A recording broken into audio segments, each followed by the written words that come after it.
لا إله إلا الله محمد رسول الله عليه صلاة الله وآله والأحبة.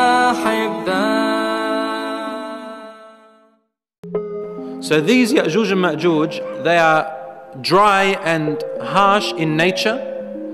And when they come out, they're going to come out so quickly and so fast that you will not be able to stand in front of them. You have to run away from them. And Yajuj is a tribe, and Yajuj is another tribe, but they are related. And they are actual human beings. Yajuj and Majuj are human beings. They are tribes that actually exist on earth. They existed close to the time of Musa alayhi salam, in an era of a great king named Dzulkarnain. Anyone heard of Dzulkarnain? Dzulkarnain, the man of the two horns. He was called that name because he used to wear a hat that had two horns coming out of it.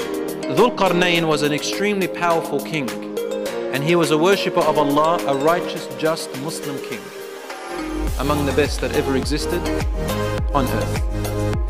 And he had so much power, so much authority, that his kingdom reached, why do I say almost? Because there were parts of the world where civilization hadn't reached yet, as today.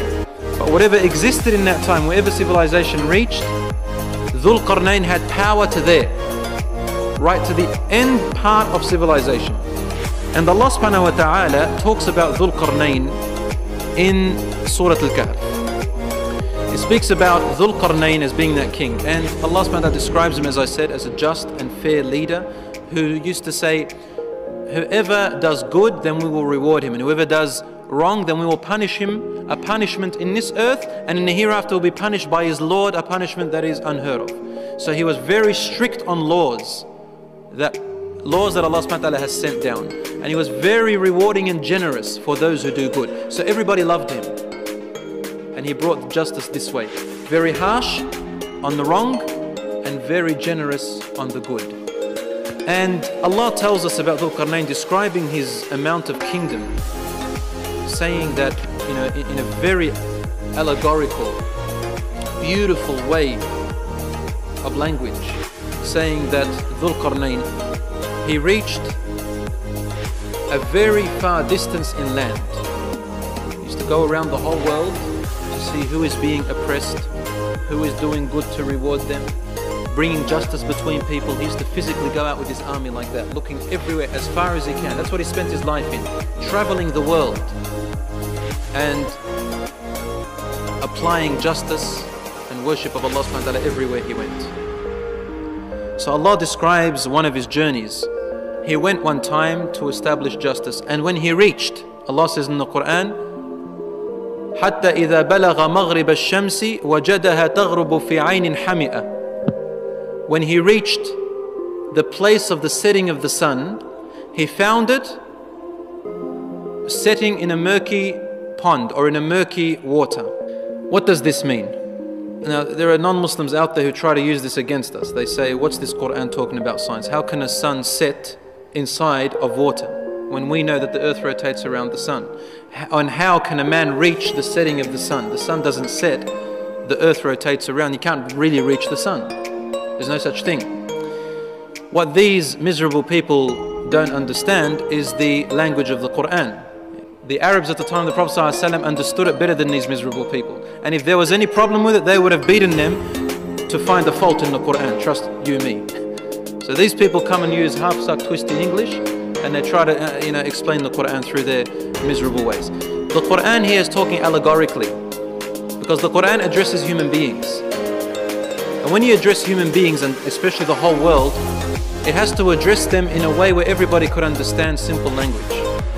Allah is saying allegorically in beautiful speech that in two things. He reached a place where it looks like the sun is setting. It looks like that. It's like saying, oh, the sun set behind the mountain, behind the hill. If you go behind the hill, will you find the sun? No, we say it's set behind the sun, behind the mountain. Everybody uses that language. Or you say, oh, look at that rainbow. It starts from there and ends there. But it doesn't really end there. It doesn't even come on it. So it's what the eye sees. Allah says, when he reached where it seemed like the sun was setting. In other words, Allah is telling us, Dzulkarnain reached a very, very far end of the world. He said he found it setting in a murky pond, meaning it looked like as if it was setting inside the ocean. And it looked murky to him, because when the sun is setting, you could see a very strange appearance on the surface of the ocean. Allah called it hami'a, murky, or a strange appearance, or a foggy appearance. He found the sun setting there, meaning there was no more land beyond where he reached, meaning Dzulkarnain reached the farthest land where nobody could reach even further. There was no more civilization after there.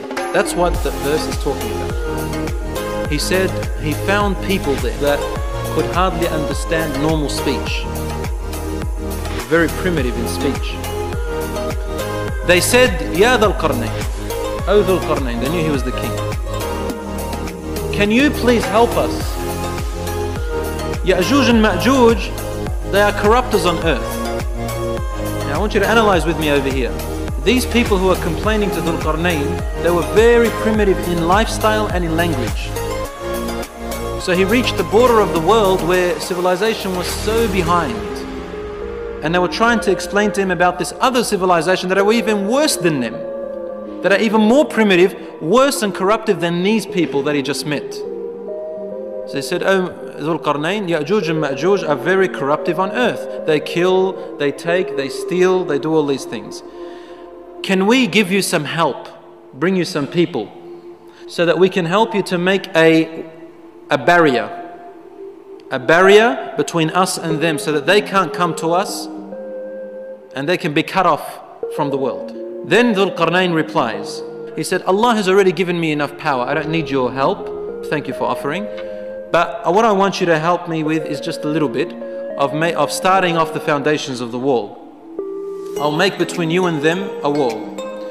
Atuni zubar al-hadid. Bring me some of your zubar al-hadid. It's a kind of metal, like brass, very strong metal, that can withhold any kind of environment, climate change. It doesn't rust very quickly. It doesn't rust at all, and it doesn't break. Zubar al-hadid. So it's the metal that cannot get rusted. So he built it in such a way that he ordered for them to blow heat.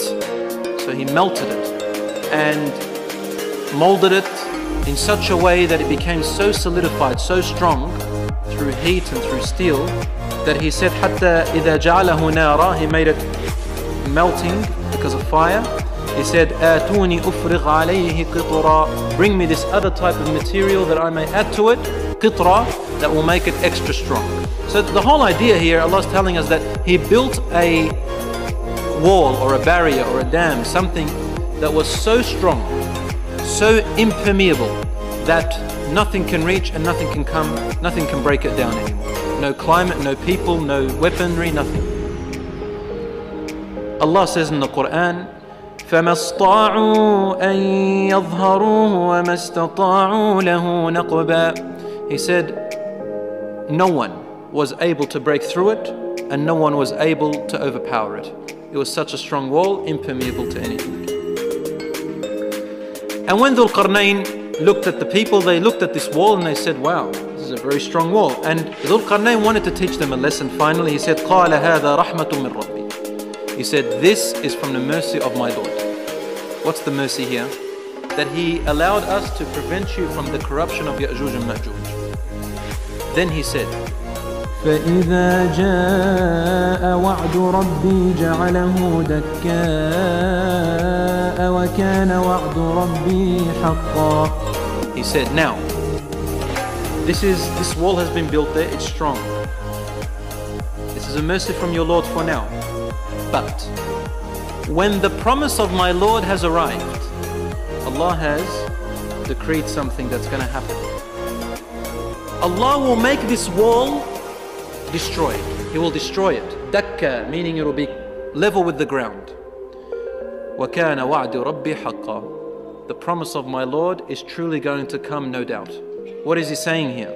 He's saying that Yajuj and Majuj will be blocked off the world, from the world, until a certain time that is going to come.